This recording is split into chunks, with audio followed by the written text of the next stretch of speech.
This video is going to be a super fun, quick tutorial about how to transform this bookcase. I want to paint the entire piece white. It's just going to be a staple piece in my daughter's bedroom makeover. I'm also going to be creating a YouTube video about the whole makeover, but today's video is just going to be about painting this piece white. So many people want to paint their furniture white. It's a very common thing, and this is a quick and easy way that you can do it too. Let's get into it. I got this piece for free, and overall it's actually in really good condition. It was just really dirty and covered in cat fur. It's a solid timber construction and has some quite ornate details with the arches on the top and the waves down the sides. In most of my videos, I usually just go through step by step how I actually did the transformation. But in this video, I'm also going to talk to you about the common misconceptions about painting furniture white, and also the things you just need to be mindful of when painting white that you don't necessarily need to think about when painting any other color. Here I'm using an attachment on my drill bit to give the piece a really good deep clean. You do not need to have an attachment and use a drill to do the cleaning. You can easily just do this by hand with a scourer. I just did it with the drill bit to speed things up for myself. I did the deep clean with the degreaser a couple of times actually, because it was so dirty and I wanted to make sure it was super clean. I then grabbed a hand sandpaper and I just started scuff sanding the entire piece. The first common mistake people do when they're painting furniture white that I wanted to talk to you about was the type of primer that they select. Certain types of wood and timber, like oak and mahogany, contain tannins that bleed through white paint. White paint is also much less forgiving when it comes to covering up damage or stains on furniture. To avoid both of these things, you need to think about the primer and what properties the primer has in it. You're always going to need to have an adhesion primer. However, when you're painting your furniture white, you also need to have stain blocking properties in the primer. There's plenty of primers available that do have stain blocking properties. All you're going to need to do is go to your hardware store and just make sure that when you are selecting the primer, it says that it is for stain blocking.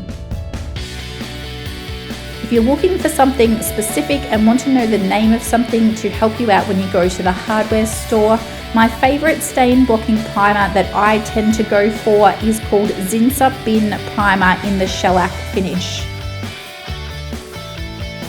Now I'm just giving it another clean after finishing off the scuff sanding. Here I am applying the primer. This is the Zinsser Bin primer that I was talking about, and this is a spray can version. It's available in a tin that you can just apply with a paintbrush, or it's also available in these spray cans, or alternatively, if you have a paint sprayer, you can apply it with your paint sprayer as well. Because this was a reasonably small project and I was just going to easily be able to apply it with a spray can, I decided that this would be the quickest alternative for this piece. Just make sure that if you are going to spray it, that you do wear a paint respirator while spraying. Now, I'm just grabbing a 400 grit sandpaper and I'm going to go over the entire piece after priming to get it smooth before I start applying my white paint. I find if I'm using a shellac primer such as the Zinsser Bin primer, it usually is a thicker consistency, and that makes this step so much more important to get a smooth finish before you start applying the paint over the top of the primer. When you're doing this light sand in between coats, you also want to have a deep look at the piece and see whether there has been any bleed through.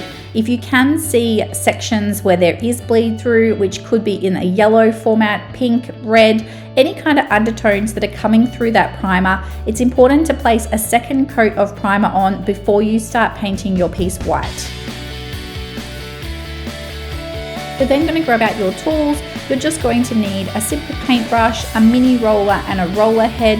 This is going to be the easiest way to paint by hand if you're not applying the paint with the sprayer. Then you're going to select your paint and apply some into a paint tray. I usually use this plastic piece over the paint tray because it's really easy for me to clean up and just discard that. When you start to apply your white paint, you're going to notice that the coverage is very poor. you're going to be very tempted to want to apply thick coats of paint so that you can actually see the effort that you're putting as you're painting the piece and get a little bit of coverage. But it is super important when you're applying your white paint that you do it in really thin coats. This does mean that you're going to have to apply quite a few coats of white paint in order to get the desired finish and get a thick coverage. Usually I find when I'm painting a piece white, I'm going to need to use a minimum of 4 coats, sometimes 5 or even 6 coats to get that full solid white coverage.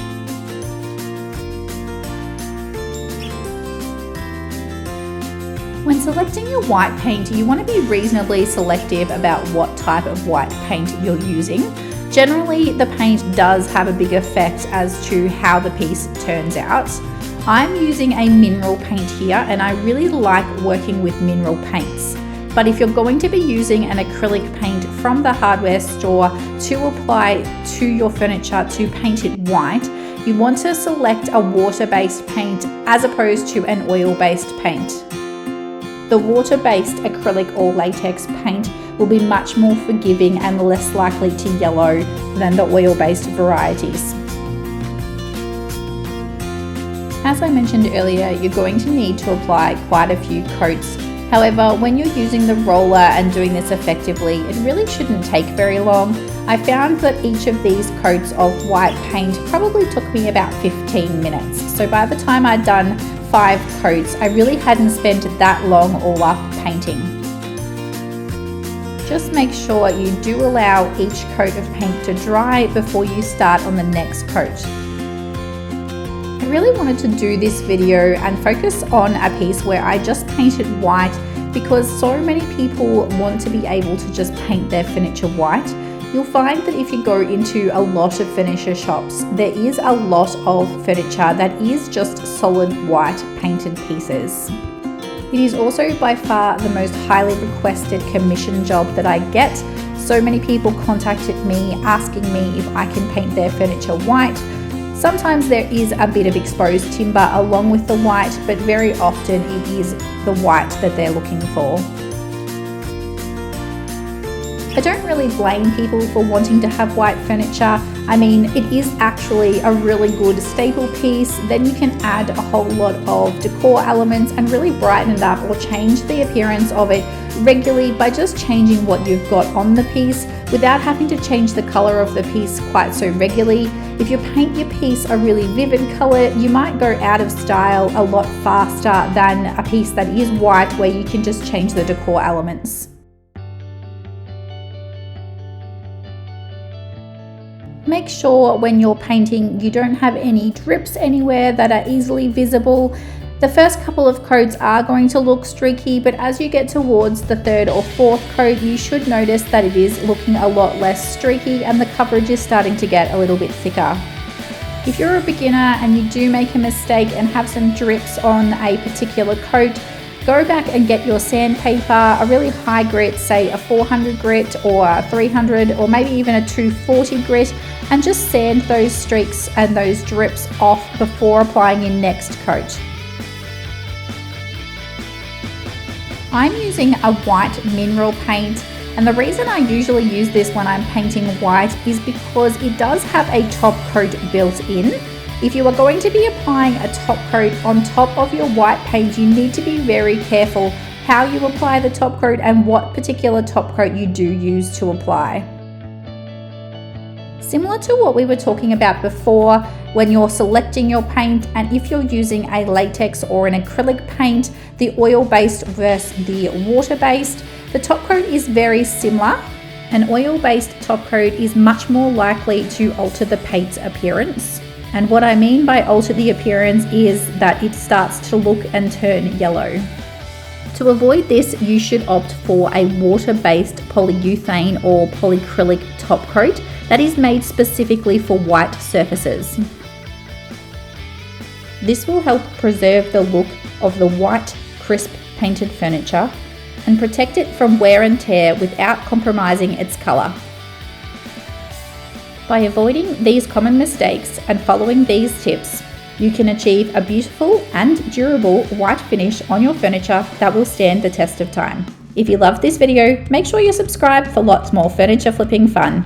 Now get ready, here is the grand reveal. A beautiful white bookcase for my daughter's bedroom. This free bookcase is now useful and looks beautiful.